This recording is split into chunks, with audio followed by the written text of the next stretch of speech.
bagaimana cara masuk ke Gaza atau bagaimana cara masuk ke Al-Aqsa. Kalau Bapak Ibu mau gitu ya. Mudah-mudahan suatu saat itu. Artinya apa-apa aja harus disiapkan, berapa biayanya, nanti lewatnya lewat mana. Ini jalur resmi, artinya bukan nyelundup begitu, tapi kita resmi melalui pemerintahan.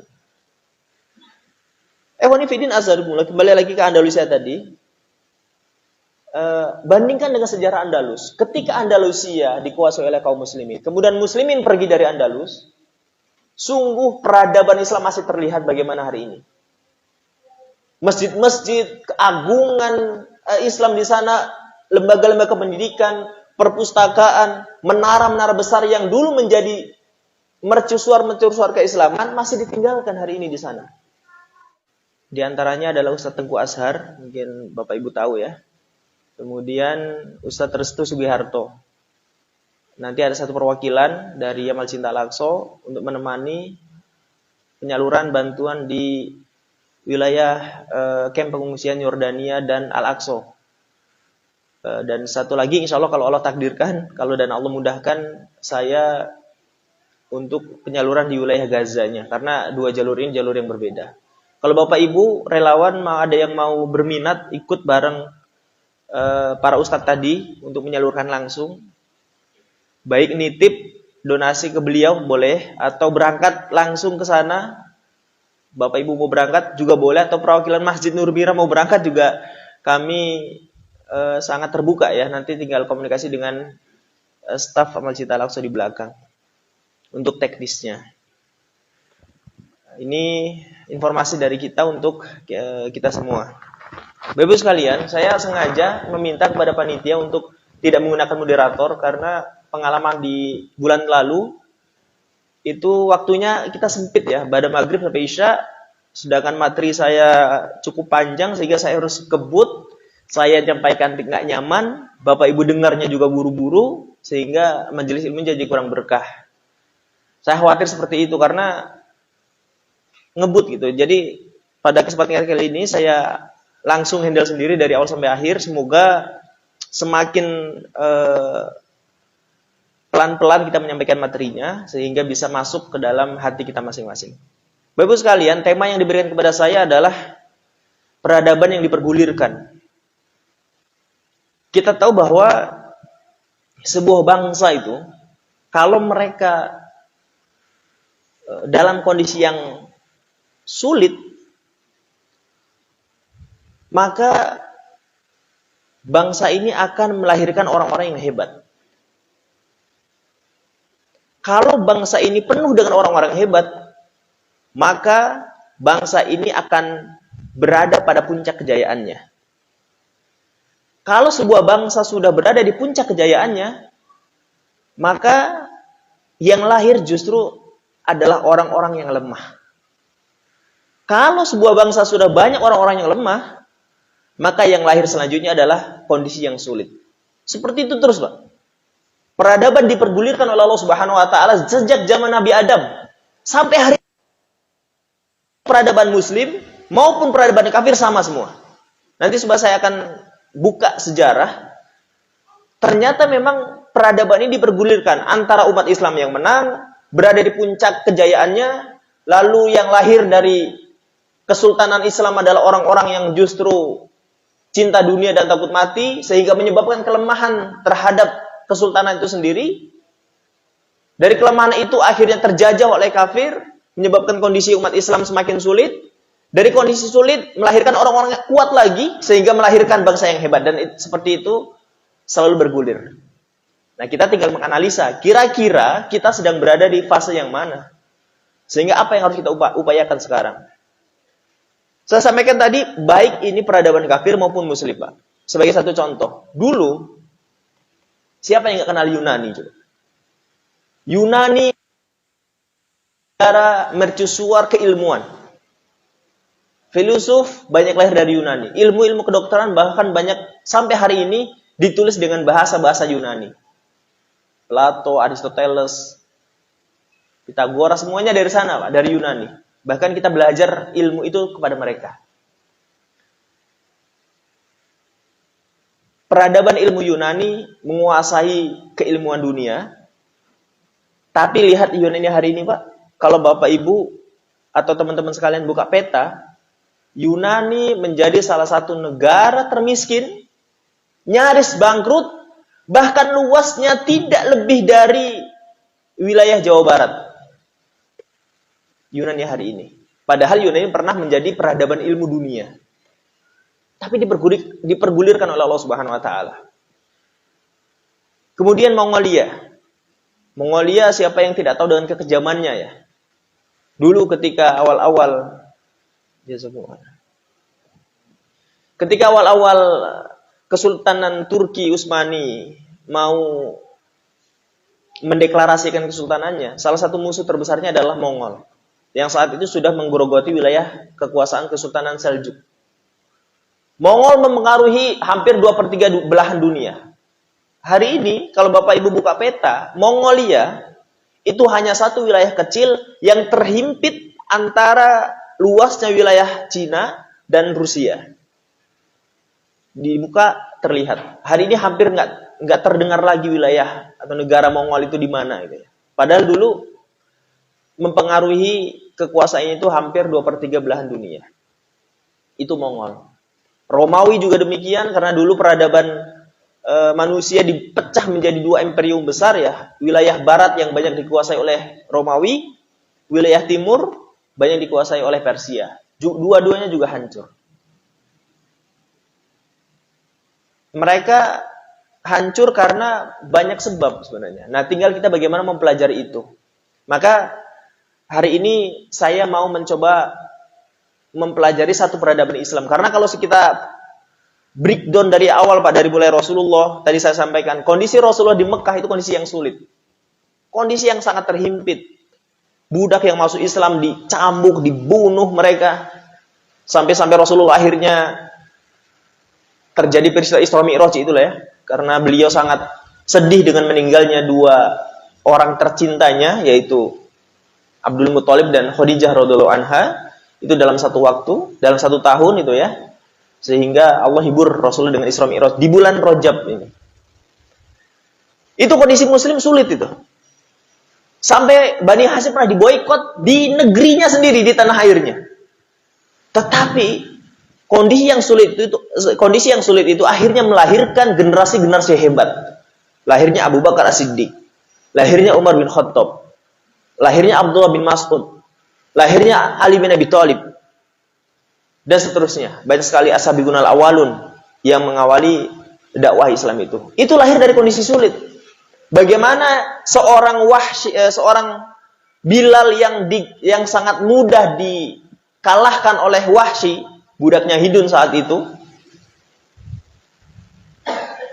tapi ketika disiksa oleh Umayyah, ketika Bilal disiksa oleh Umayyah, itu tidak ada yang keluar dari lisannya kecuali ahadun ahad. Itu bahasa bukan bahasa fisik lagi, Pak. Bahasa keimanan. Orang-orang hebat seperti Bilal itu ternyata lahir dari generasi yang sulit saat itu. Sampai akhirnya nanti kemenangan Islam, Fathul Mekah. Kemudian generasi Islam ini diteruskan oleh Khulafaur Rasyidin, lalu oleh Bani Umayyah, lalu oleh Bani Abbasiyah, lalu oleh keturunan Utsman yang kita kenal dengan Utsmaniyah, yang diawali dengan kerajaan atau kesultanan muslim pertama di Turki, yaitu Seljuk. Nah, ini semua ikhwan fillah sadaqallah, itu ternyata grafiknya naik turun ini. Islam pernah berada di puncak kekuasaannya, Abbasiyah, Umayyah, lalu turun lagi. Kemudian diambil Abbasiyah, sampai puncaknya lagi, turun lagi. Mulai dari suku-suku lagi, Utsman berdakwah, dilanjutkan oleh anaknya Orhan. Terus Kesultanan Utsman menjadi satu kesultanan di Turki, sampai akhirnya Sulaiman Al-Qanuni mendeklarasikan kekhilafahan, sampai akhirnya tutup buku peradaban Islam atas nama khalifah pada tahun 1924. Nah, ini kan perlu kita pelajari. Apa penyebab Islam itu bangkit dan apa penyebab Muslim itu hancur. Sehingga hari ini kita mengupayakan masing-masing, baik orang kayanya, takmir masjidnya, orang-orang hebatnya, para pemudanya, para ustadz dan ilmuwannya, itu masing-masing berpikir dengan porsinya masing-masing untuk mengupayakan Apapun yang menyebabkan Islam itu menjadi bangkit. Ini kan PR bersama Ikhwan Fillah. Nah, mudah-mudahan nanti saya akan memenggal sedikit saja, Pak. Memenggal satu bagian dari peradaban Islam yang pernah bangkit, yaitu peradaban Andalus, Eropa. Nanti kita akan ngaji bernostalgia ya. Bukan meninabobokan ini, enggak. Kita akan bernostalgia dengan bagaimana Islam pernah bangkit di masa itu selama 8 abad, 800 tahun. Islam berjaya di Andalus, lalu akhirnya runtuh. Seperti apa suasananya, seperti apa keilmuan di sana sehingga kita bisa menjadikan itu pelajaran. Ikhwanifidin arsadukumullah, maka saya berdoa di awal ini, Allahumma a'izzal Islam wal muslimin. Semoga Allah Subhanahu wa taala memberikan izzah, harga diri, kemuliaan terhadap Islam dan kaum muslimin. Karena kita mengkaji kebesaran Islam, itu pasti berawal dari kebesaran syariat Islam itu sendiri. Karena tanpa syariat ini, ya kita bukan apa-apa, Pak. Tanpa sholat, tanpa zakat, tanpa haji, tanpa puasa, tanpa jihad, tanpa sedekah, semuanya syariat Islam. Tanpa birrul walidain, tanpa keadilan, tanpa menjauhi yang haram, dan seterusnya. Semua syariat Islam itu mengantarkan kepada kejayaan Islam itu sendiri. Maka kalau hari ini mau menghancurkan Islam, mudah, Pak, sebenarnya. Yaitu seseorang yang ketika melihat ke belakang maksudnya ke sejarah, mereka hanya menjadikan sejarah masa lalu dan tidak mengambil pelajaran apapun dari situ. Akan kita sekarang coba Bapak Ibu yang punya anak di pondok sekarang belajar sirah, itu cenderung sirahnya membosankan. Karena hari ini kalau kita belajar sejarah di pondok, Pak ya, itu hanya dihantui dengan nama-nama yang harus kita hafal dan angka-angka yang harus kita hafal. Perang Badar, berapa orang lawan berapa orang. Kemudian di mana, siapa saja yang berperan dalam perang Badar, siapa yang meninggal, tahun berapa. Itu kan pelajaran-pelajaran yang harus kita hafal untuk mengisi isian saat ujian, Pak. Tapi apa yang bisa kita ambil pelajaran berharga dari perang Badar sampai dalam satu hadis qudsi Allah berfirman, "I'malu ma syi'tum." Lakukan apapun yang kalian mau karena Allah sudah ampuni. Ini kan luar biasa ini. Ada satu pelajaran yang menarik dari perang Badar. Belum perang Uhud, belum perang Tabuk, belum perang Hunain dan seterusnya. Maka kalau kita hanya melihat sejarah masa lalu kaum muslimin hanya sebagai kenangan tanpa mengambil pelajaran, maka masa depan kita juga akan suram sebagai umat Islam. Ikhwanifidin asadukumullah, hari ini Andalusia masih ada, tapi hanya menjadi satu wilayah kecil di pinggiran Eropa, di mana dulu pernah menjadi satu kiblat ilmu dunia saat Andalusia dikuasai oleh kaum muslimin. Jadi dulu lah ya, kemarin saya membahas ketika final Piala Dunia itu, finalnya kemarin apa lawan apa, Pak? Saya lupa lagi. Argentina lawan? Ya, Argentina lawan Prancis. Yang mana sebelumnya kan kita gadang-gadang di situ ada Maroko, Pak ya. Nah, saya di situ kemarin agak sedikit membahas, ada pelajaran menarik ini ketika Maroko menang melawan beberapa wilayah di negara Eropa, karena Maroko ini masuknya ke Afrika. Pertama menang melawan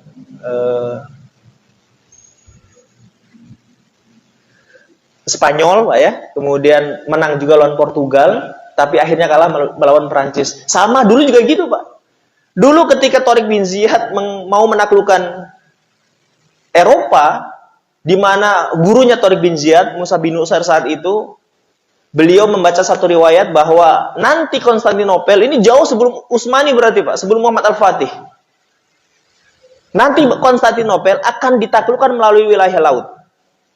Maka siapapun yang berhasil menaklukkan Andalus, dia mendapatkan fadilah yang sama dengan orang yang nanti menaklukkan Konstantinopel. Ini menjadi semacam penyemangat girohnya Musa bin Nusair untuk menaklukkan Andalus, karena pintu Eropa lewat situ.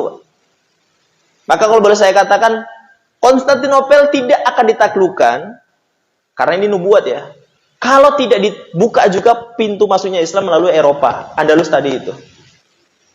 Nah dulu, Spanyol, Portugal, Prancis, Sisilia, kepulauan yang berada di sekitarnya itu semuanya masuk wilayah Andalusia. Maghrib waktu itu ya namanya ya.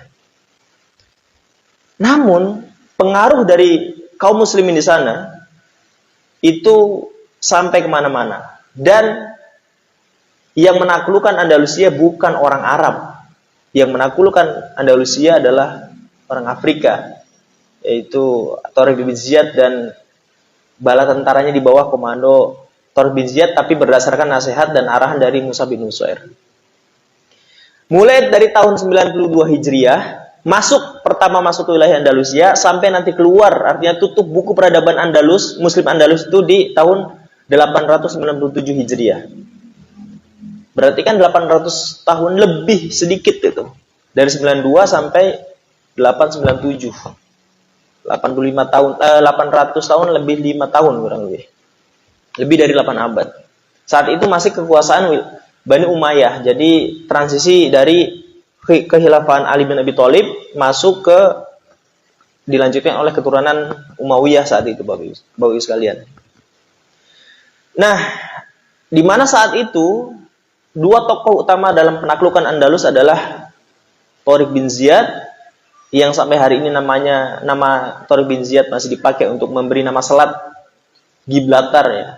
Selat yang membelah antara daratan Eropa dan Afrika bawahnya, dan selat yang membelah antara Lautan Tengah atau Mediterania dengan Samudra Atlantik. Itu selat Gibraltar atau Jabal Tariq, sebagian orang menamai seperti itu. Ikhwan fillah arsadukumullah.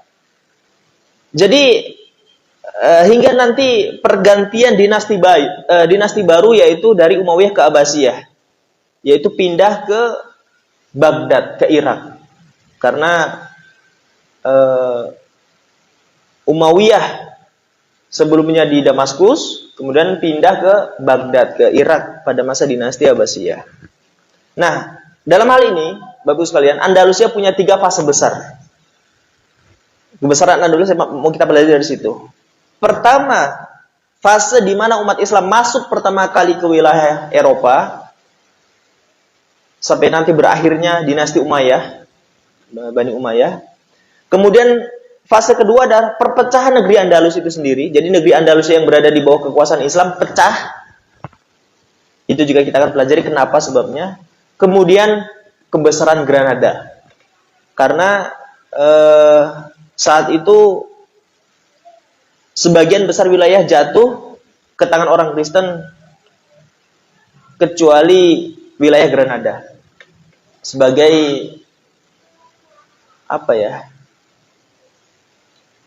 wilayah kaum muslimin terakhir di Andalusia, yaitu Granada. Nah, ini hanya latar ya. Ini hanya prolog untuk memahami bagaimana peradaban Islam di Andalus. Semoga kita nanti bisa dapat gambaran utuh betapa agungnya kondisi kaum muslimin saat itu. Umat Islam itu kalau masuk sebuah negeri, itu kaidahnya sama, Pak. Sama dengan kaidah Fathul Makkah. Inna fatahna laka fatham mubina. Makanya ahli sejarah selalu menyebut futuhat. Ya, kita bukan menjajah, tapi futuhat. Karena ini kaidah yang diberikan oleh Allah Subhanahu wa taala kepada Rasulullah SAW. Ketika masuk dalam satu negeri, maka difatah, dibuka akidahnya, dibuka keimanannya, dibuka sains dan teknologinya. Ini umat Islam. Seharusnya seperti itu, Pak. Seharusnya ya. Kalau umat Islam hadir, itu yang selalu hadir adalah keadilan, kemudian kesuksesan. Kalau hari ini mindset itu sudah luntur, kita sedih, Pak. Misalnya, ada pembisnis. Saya lebih suka berbisnis dengan orang kafir nih, daripada bisnis dengan orang Islam. Kadang orang Islam ini nggak bisa dipegang janjinya. Waduh, ini aib kan, Pak? Aib banget ya. Orang kafir, mereka kadang tidak pernah mendolimi karyawannya, misalnya memberikan hak karyawannya. Ya ini kan akhlak-akhlak yang seharusnya dimiliki oleh umat Islam. Padahal konsep umat Islam itu sendiri adalah ketika masuk dalam sebuah negeri, inna fatahna laka fatahan mubina. Jadi kalau masuk, istilahnya adalah futuhat. Maka wanifidin arsadukumullah, penguasaan dan penjajahan itu bukan ruh kaum muslimin. Karena kalau kita melihat sumber kekacauan hari ini adalah ketika sebuah bangsa masuk ke bangsa lain, itu bergaya penjajah, ingin menguasai. Semua berada di bawah kekuasaannya. Harusnya bukan menguasai, tapi futuhat, membuka. Nah, futuhat di Andalusia pada masa Tariq bin Ziyad sangat berbeda dengan penjajahan-penjajahan yang hari ini kita saksikan di negara-negara yang ada, termasuk Indonesia. Contohnya saja, Indonesia pernah dijajah, bukan difutuh oleh Belanda, dijajah Belanda. Sampai hari ini kita nggak pernah paham bahasa Belanda. Dia nggak meninggalkan budaya di sini.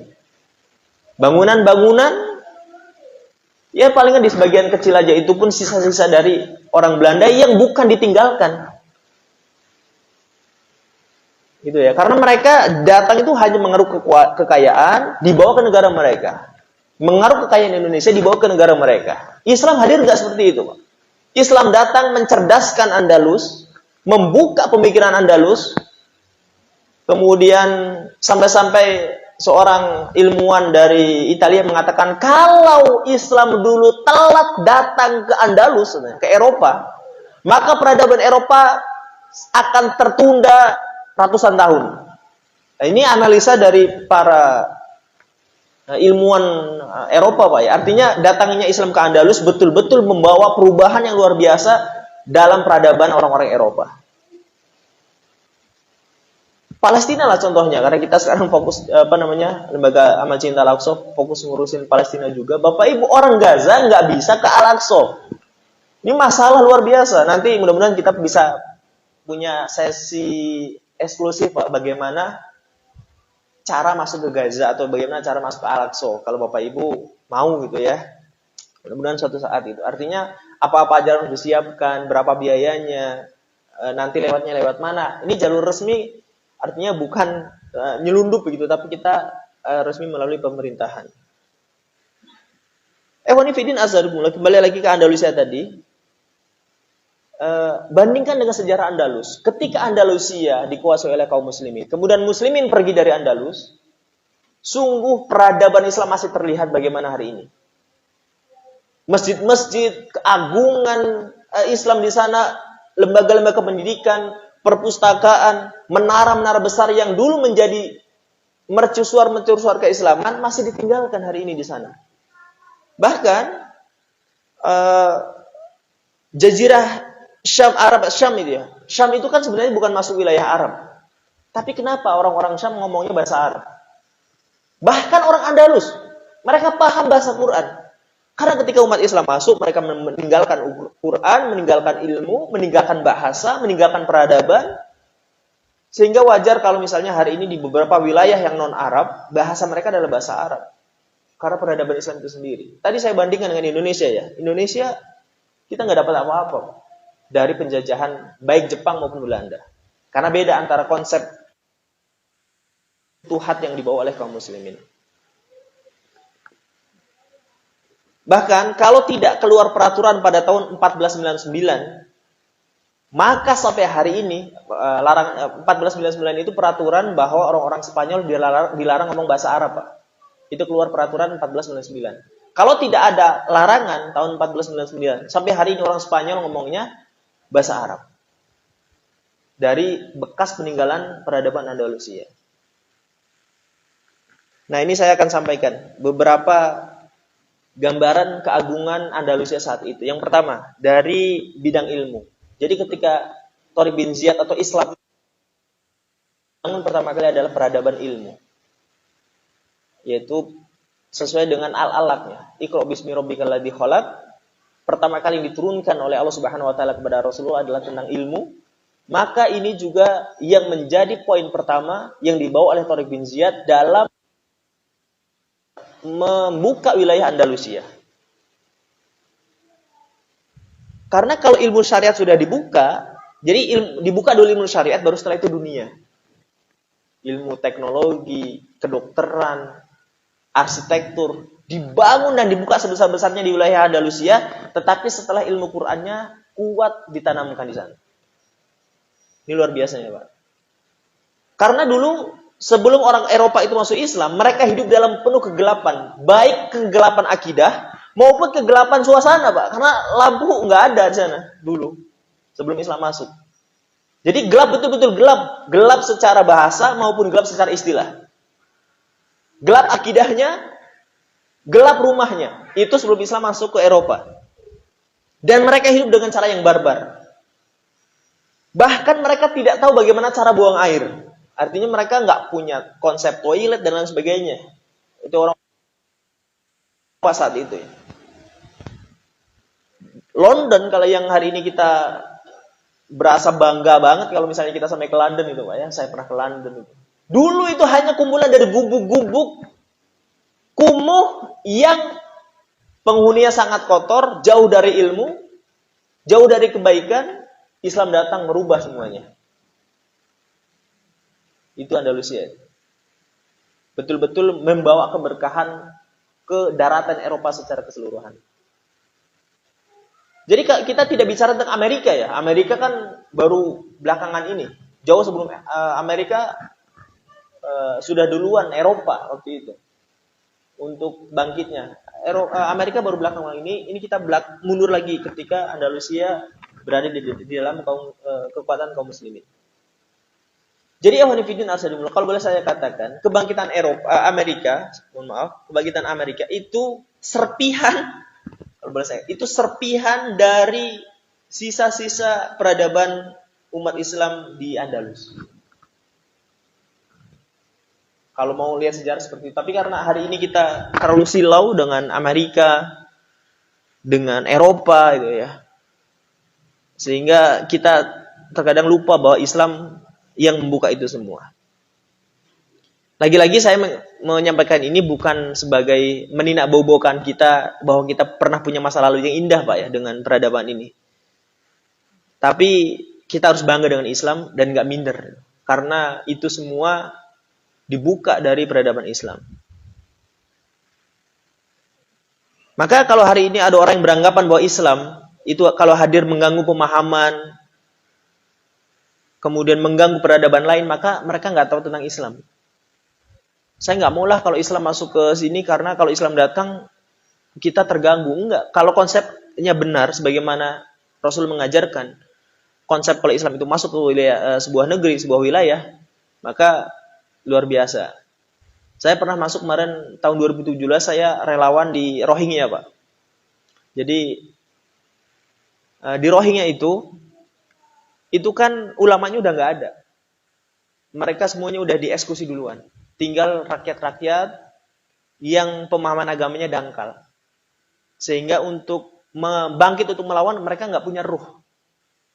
Saya bayangkan ini kalau di Indonesia, saya yakin, apalagi di Solo ya.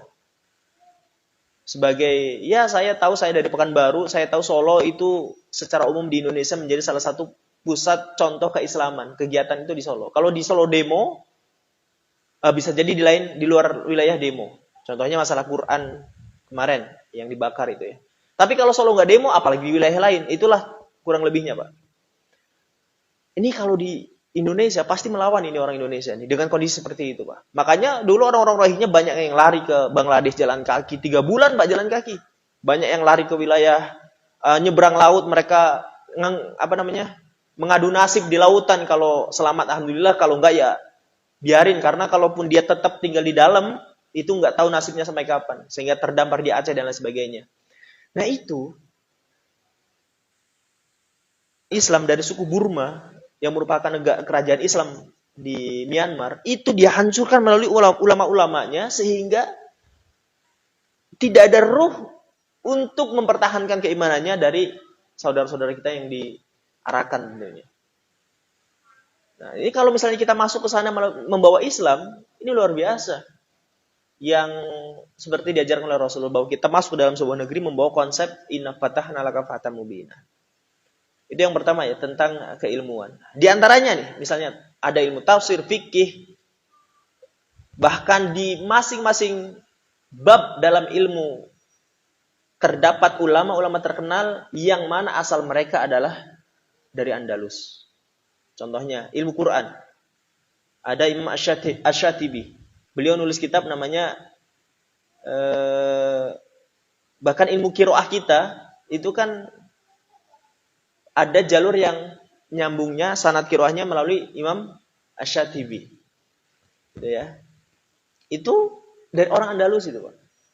Kemudian tafsir Qurtubi, Jami'ul Ahkamil Quran, kemudian itu beliau Imam Qurtubi itu dari wilayah Kurtuba. Kurtuba itu dari Cordoba, di satu wilayah di Cordoba. Juga di Andalus, Pak. Imam Qurtubi menulis satu kitab tafsir Jami' Ahkamul Quran. Itu dari Andalusia. Abu Hayyan Al-Andalusi, beliau juga menulis kitab judulnya Tafsir Bahrul Muhit. Itu juga orang Andalus. Habis ya? Kok nggak sadar ini? Masih banyak ini. Qadarullah itu sudah habis, Pak. Mudah-mudahan di lain waktu bisa saya sambung. Intinya adalah orang Andalusia pernah berjaya dalam keislamannya. Saya mohon maaf, begini Pak ya. Andalusia 8 abad itu enggak sekali langsung habis 8 abad, Pak. 4 abad dulu, hancur dulu, runtuh, kemudian bangkit lagi. Di 4 abad berikutnya. Nah, ini kan menarik ya. Akhirnya kalau saya boleh ambil kesimpulan dari awal tadi bahwa ini saya kutipkan satu kalimat dari Syekh Nasir bin Sulaiman Al-Umar. Dalam kitab beliau Sukutul Andalus Durusun wal Ibr. Jadi hancurnya Andalusia, pelajaran dan ibroh yang bisa kita ambil. Jadi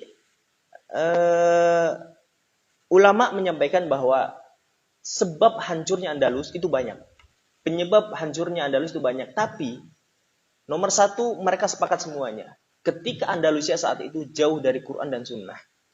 Makanya saya sampaikan tadi, ketika Islam masuk pertama kali ke Andalusia mengajarkan tentang syariat, menguatkan tentang akidah, baru setelah itu mereka membuka peradaban ilmu sains dan teknologi, maka ini akan membawa Andalus menuju puncak kejayaannya.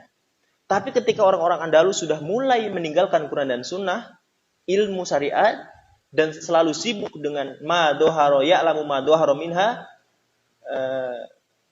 hanya mengimani apa yang terlihat, sibuk dengan teknologi, sibuk dengan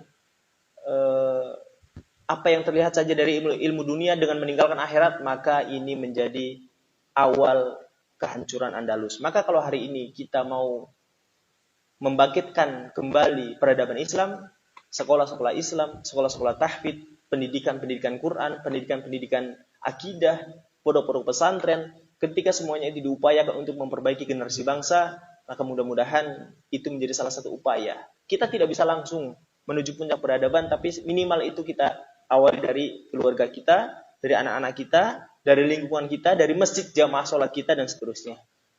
Mudah-mudahan bermanfaat apa yang bisa saya sampaikan. Jadi sesi tanya jawab nggak ada karena ini keburu masuk isya ya. Semoga lain waktu kita bisa mendalami lagi. Ini belum selesai, ini baru kulitnya Pak. Wallahu a'lam bishawab. Terima kasih. Subhanakallahumma rabbana wa bihamdika asyhadu an la ilaha illa anta astaghfiruka wa atubu ilaik. Mohon maaf ada titipan sedikit bahwa teman-teman relawan yang nanti mau bergabung dengan relawan untuk khusus korban banjir ya, korban banjir untuk tenaganya karena kita masih sampai hari ini tadi sore belum surut. Mungkin kalau surut pun nanti bersih-bersih dan hari ini masih kurang lebih tadi 1000-an warga yang kita berikan makan, baik makan pagi, makan siang, dan makan malam itu ya. Nanti teman-teman bagi yang mau gabung, boleh ngubungin staf dari Amal Cinta Al-Aqsa di belakang. Wallahu a'lam bishawab. Terima kasih. Assalamualaikum warahmatullahi wabarakatuh.